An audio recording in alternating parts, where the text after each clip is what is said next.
오늘 박용진 의원이 출연을 했기 때문에 문재인 전 대통령이 정말 이재명 대표 외에 대안이 없다라고 박지원 전 원장에게 밝혔다라는 말이 사실인지 아닌지 좀 집중 토론을 해봐야 될 것 같습니다.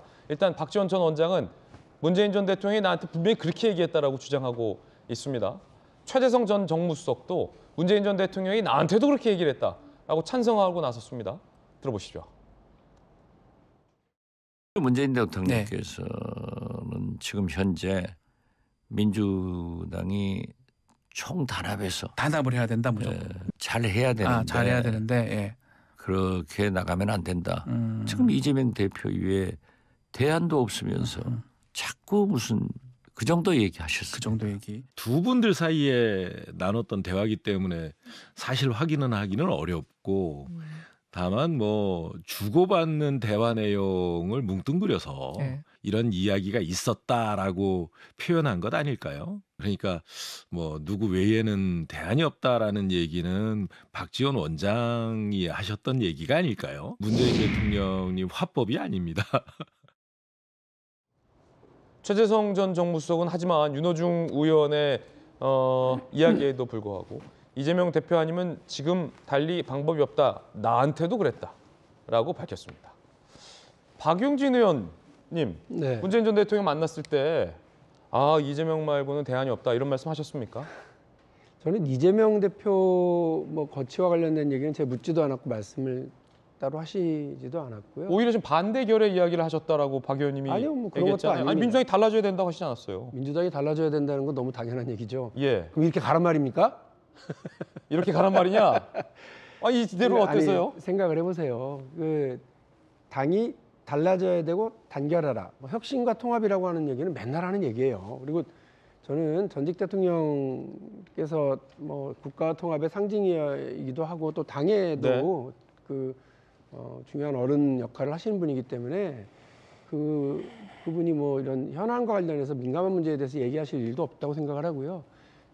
저는 상대를 증오하고 저 대결을 몰고 나가려고 하는 그런 정치는 좀 지양해야 된다라고 하는 제 생각, 그걸 말씀드리기 위해서 로버트 케네디 관련된 책, 그리고 넬슨 만델라와 관련된 책, 이 책을 가지고서 우리가 증오 정치, 대결의 정치를 넘어서야 된다 이런 말씀을 드렸고, 대통령 그 부분에서 상당히 공감하셨어요. 그래서 그 관련된 얘기를 좀 많이 했지, 뭐 이재명 대표의 거취 문제라든지 당내 갈등 현안 이런 건 제가 여쭤보지도 않았고, 대통령께서도 따로 말씀은 없었습니다. 그 부분만 분명히 말씀드릴게요. 그럼 문재인 전 대통령이 박지원 전 원장을 만났을 때 이재명 외에는 대안이 없다라고 말했다고 보세요? 글쎄요. 그걸 제가 그거를 뭐 추측하거나 판단할 일이 아니죠. 이제 저는 박지원 원장께서도 뭐 중요한 어떤 국가 정책을 같이 하셨던 분들이시잖아요. 국정원장으로. 그래서 그와 관련돼서 또 뭐 민감한 현 정부의 어떤 정치적인 탄압도 있고 또 재판도 시작되고 이러고 있으니까 저보다는 훨씬 긴밀한 얘기를 많이 나누실 수도 있다고 생각합니다. 그럼 문재인 전 대통령이 박지원 전 원장을 만나서는 이재명 외에는 대안이 없다라고 말하고 박용진 의원을 만나서는 민주당이 달라져야 한다라고 말했다고 보십니까? 다른 말이 아니라고 생각하는데요. 그러니까 저는 뭐 박지원 원장을 만나서 무슨 말씀을 하셨는지 제가 알 수도 없고 또 그 부분과 관련해서 추측할 필요도 없다고 생각합니다.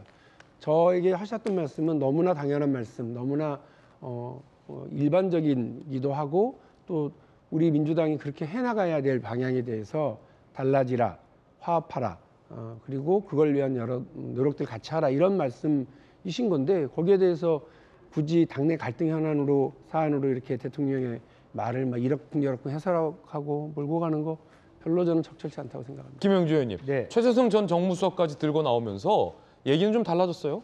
문재인 전 대통령이 여러 사람에게 이재명 외에는 대안이 없으면서 무슨 이라고 얘기를 했다는 얘기인데요.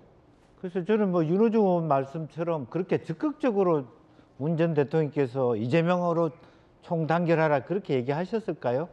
뭐 질문에 대해서 어쨌든 당이 화합하는 게 좋지, 뭐 그냥 어떤 단합하는 게 좋지 이런 정도 말씀을 하신 거고, 박지원 원장께서 본인이 문 대통령을 만났다는 그 기사를 이슈화 시키기 위해서 마치 문 대통령이 뭔가 메시지를 준 듯한 그런 가공을 좀 하지 않았을까 그렇게 생각하고, 전 대통령으로 입장에서 이재명 말고 다른 놈 찾아봐 이렇게 얘기하면 그때부터 기사가 어떻게 되겠습니까? 친문 별도 필도 대표 준비해, 이재명 이후 체제 꾸려 이렇게 되기 때문에 문 대통령은 그런 정도의 심각하게 새로운 정치 개입을 지금 원하는 상황은 아니라고 보여지고, 그래서 두루뭉술하게 당이 큰 어떤 상책이 없이 갔으면 좋겠다. 그런 부분들의 뉘앙스를 가지고 박지원 원장이 좀 세게 이재명으로 단결하라 이렇게. 최재성 전 수석도 나도 그렇게 들었다고 하잖아요. 최재성 수석도 해석을 하면 그렇게 보고, 아니 지금 그럼 예를 들면 문 대통령한테 이재명 말고 다른 대안이 있습니까? 그러면 최재성이 어때? 이렇게 답을 하겠습니까? 그런 의미하고 똑같다고 예. 봅니다. 그래서 지금 그걸 논의할 때가 아니라 어떻게 보면은 지금 현실적으로 달려오는 파도 리스크들을 어떻게 질서 정연하고 화합하는 과정에서 지향해 나갈 것이냐, 변화해 나갈 것이냐, 그런 것을 공유하면서 문 대통령도 그게 따라가야 될 입장이 아닌가 그렇게 봅니다. 왜냐하면 이 문제가 그냥 뭐 누가 말을 옮기냐 마냐의 문제가 아니라 비명계에서는 이재명 대표의 퇴진을 요구하고 있는 상황에서 문 전 대통령이 이재명 외에 대안이 없다라는 메시지가 알려지자 이상민 의원 같은 경우에는 우리가 문재인 꼬붕이냐 이렇게까지 반발한 문제입니다. 근데 그렇게까지 얘기를 하기 시작하면 이거는 완전 난장판이 되는 거고요. 그래서 제가 얘기하는 것은 문 대통령께서 특별한 입장과 이야기를 인물에 대해서는 안 하고 싶어 할 것이다. 다만 현 체제에서 잘 정리를 해가라는 뜻으로 이해하면 된다. 저는 그렇게 봅니다. 박용진 의원님, 네. 직접적인 얘기 없었다고 하시지만 박용진 의원께 듣기에 문재인 전 대통령은 이재명 대표 체제에 대해서 동의합니까?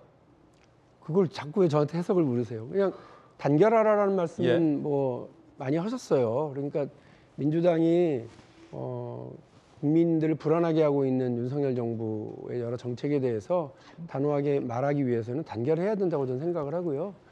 거기 가서 전 대통령이 그 자신이 지금 농사 짓고 있는 텃밭을 막 자랑하면서 뭐가 지금 올라오고 있다. 요거 다음 주면 수확할 수 있을 것 같다. 매화가 여기 폈다. 이런 얘기를 쭉 저한테 그 설명하는 시간만 한 20분 정도를 하셨는데 너무 보기 좋았습니다. 네. 60초 광고 보고 돌아오죠.